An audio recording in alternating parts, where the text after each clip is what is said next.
I'd zeroed the day I know I could have just dialed it straight in, but I keep forgetting I don't use enough. 1.7 of it.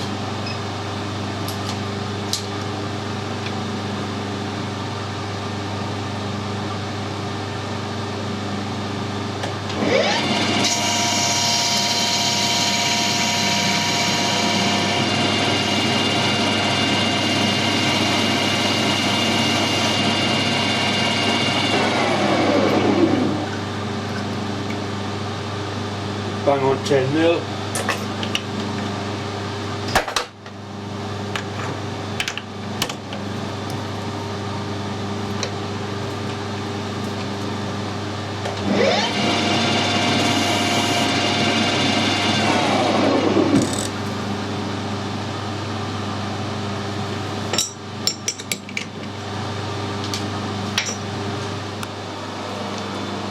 This Noga deragging tool is ideal for jobs like this. Quick, simple, makes a really nice first class job. Always try and derag your parts. Apart from looking nice, it's a lot safer as well with real nasty sharp edges. It doesn't take long to do and it does make a massive difference. Right, next part is to put some tubes to length and face them up.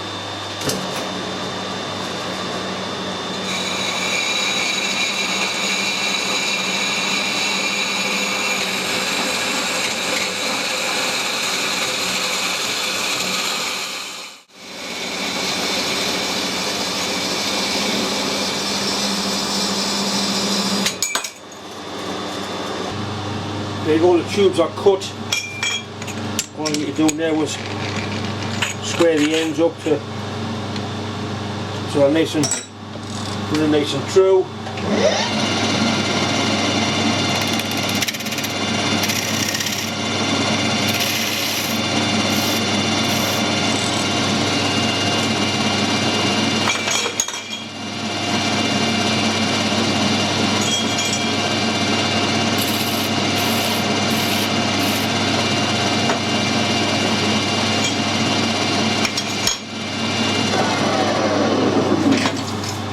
I'll do the insides just with the deburring tool.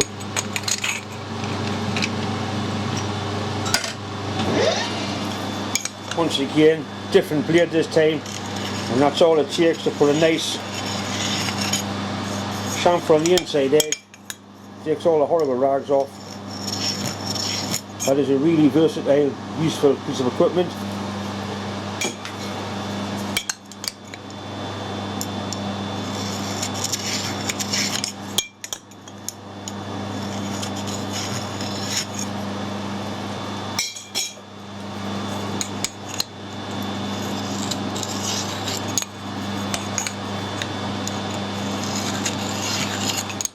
Right, that's all the various bits machined now.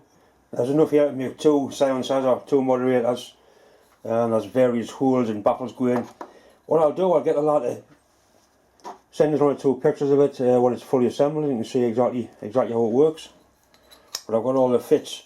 They're a nice push fit, not too tight but not piss wobbly slack.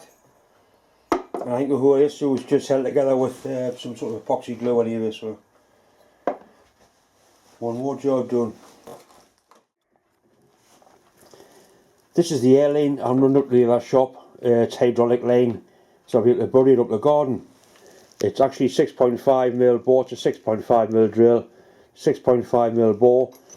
So what I need to do is make a couple of adapters that I can put into here, crimp on, and then put quick release PCL ends on them. I've got some 8mm adapters and there's just no chance of stretching this hose. Over them there's no give at all. You can buy obviously proper hydraulic fittings, but it's only going to be used on compressed air, so I'm sure a crimp end will be perfectly adequate.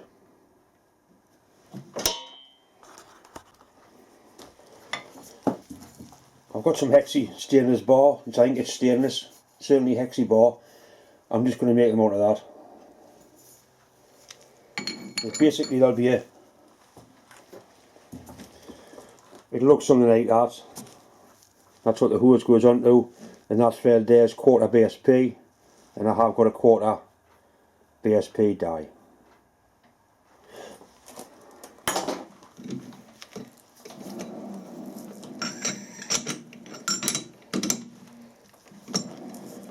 We'll put the threads on first, and then turn it around, machine the bob bit, and then put a hole through it.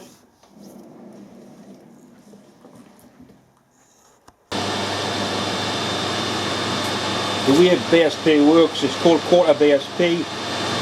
It's actually to put threads on a pipe with a 1/4 inch bore. The outside diameter of the pipe is roughly 1/2 inch. But when people say 1/4 BSP, you think, well, that's bigger than 1/4. It is, that's like 1/2 inch diameter. But 1/4 is the bore of the steel pipe. BSP is a thread, it's an old British thread, obviously British standard pipe. BSP threads are still used on modern hydraulic equipment, it's used worldwide.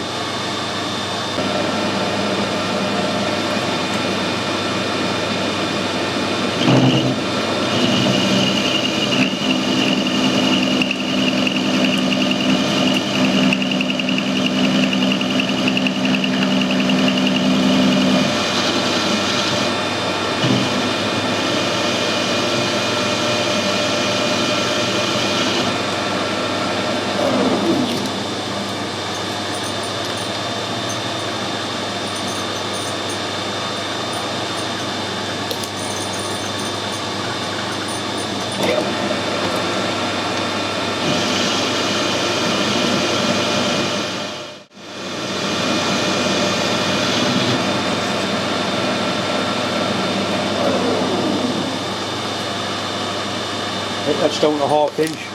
I'm just going to put a little bit of a taper on with the file just so it starts nice and easy in the die.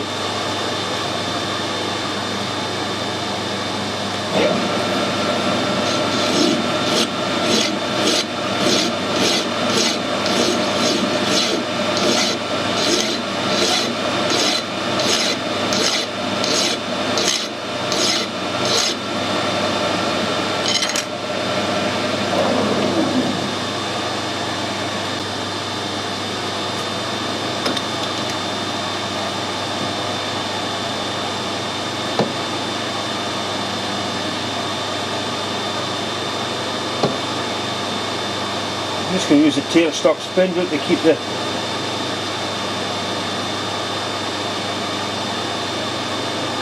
die in line.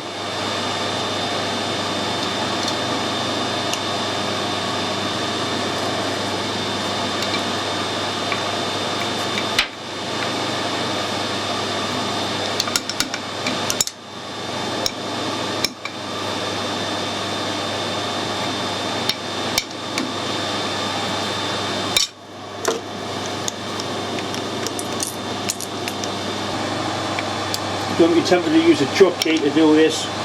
Chuck key is for tightening the chuck, not for turning the spindle.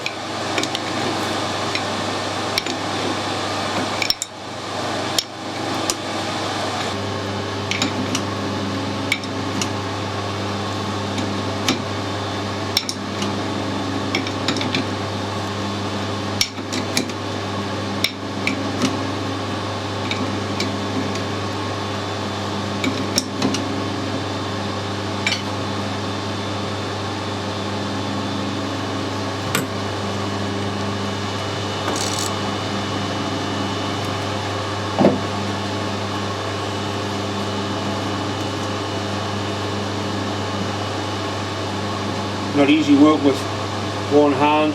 Let's put a nice thread on. This is a really old die.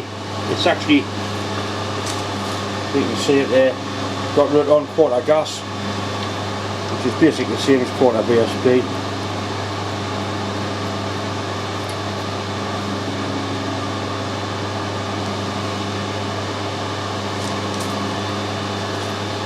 That's the pipe that it's going to screw into.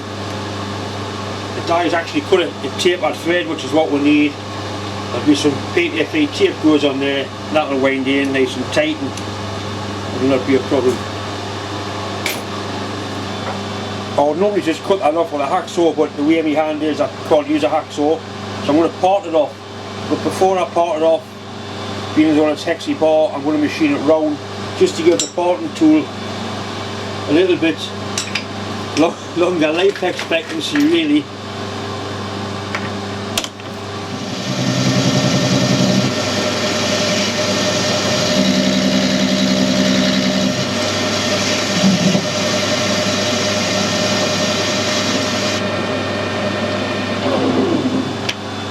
It's just going to give the parting tool a little bit of an easier task.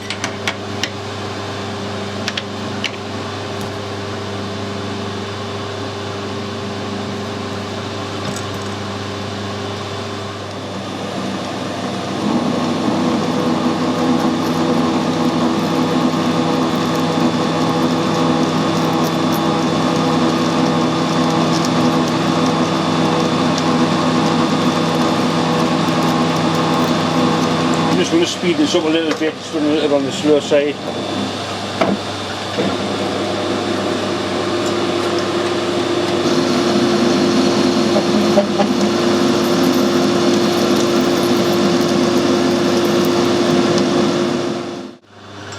Right now we need this turning down to 6.5 and some little ridges putting on so that the hose gets a nice grip.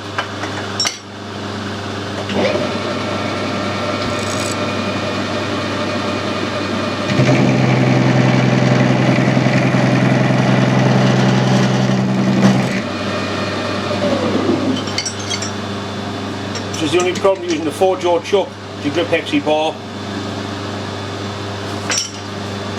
In this particular case, the 3-jaw chuck would probably be better.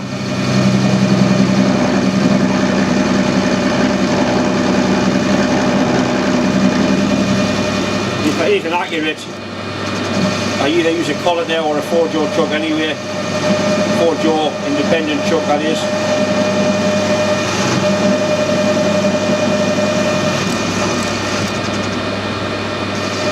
Going to speed things up a little bit.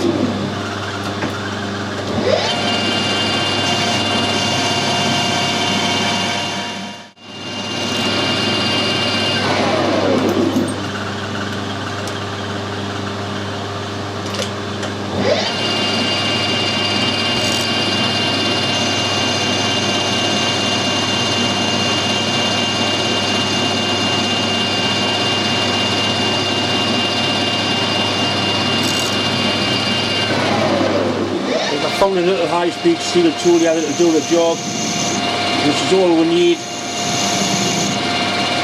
So the hose will slide onto them, but here should stop it from being pulled off. Right now we need the hose running through it, and it's ready to install.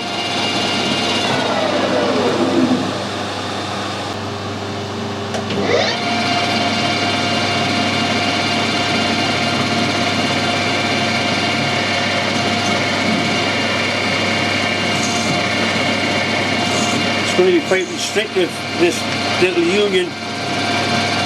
As I've said, all it has to do is charge a big reservoir up in the other shop. It's not actually going to be feeding the plasma cutter itself. And I've got a 3mm drill, which should leave plenty on the outside.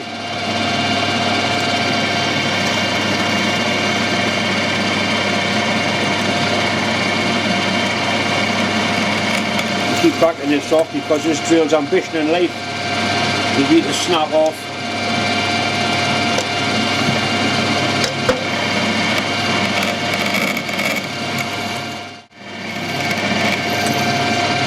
Now the fruits of the drill are all inside the fitting, that's why you've got to be really careful. Make sure you keep backing it off to get out all the chips, all the bits of swarf.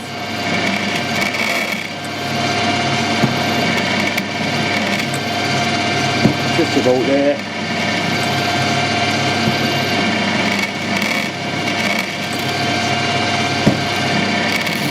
That's it.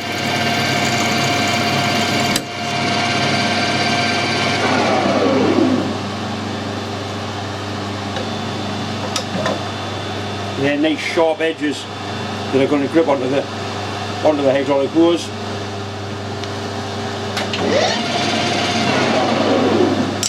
Just going to counter bore the other side of it just to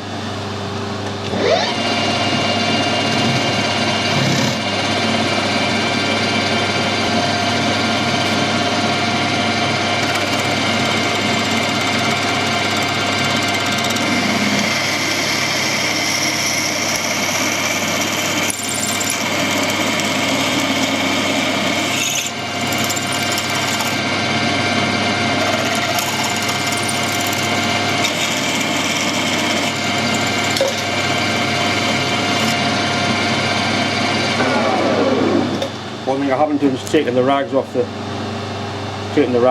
which I normally do.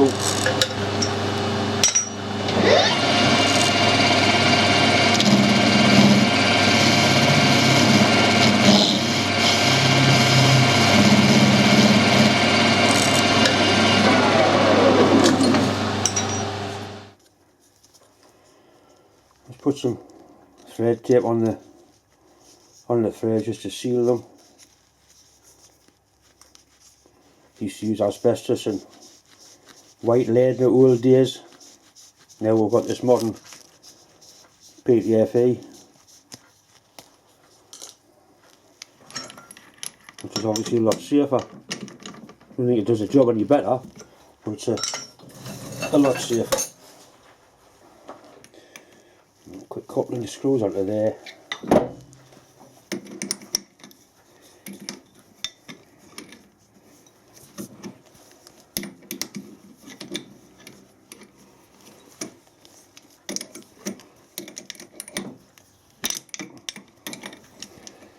Bastard thing. Right, that's going nowhere. We'll have that installed on the airline, and that's one stage closer to making plasma. Once again, it's just time to say thanks for watching, thanks for subscribing, and as always, a massive thanks for all the well wishes that are coming in, not just to my wife and my dad, but to me and me. Anyway, thanks for watching.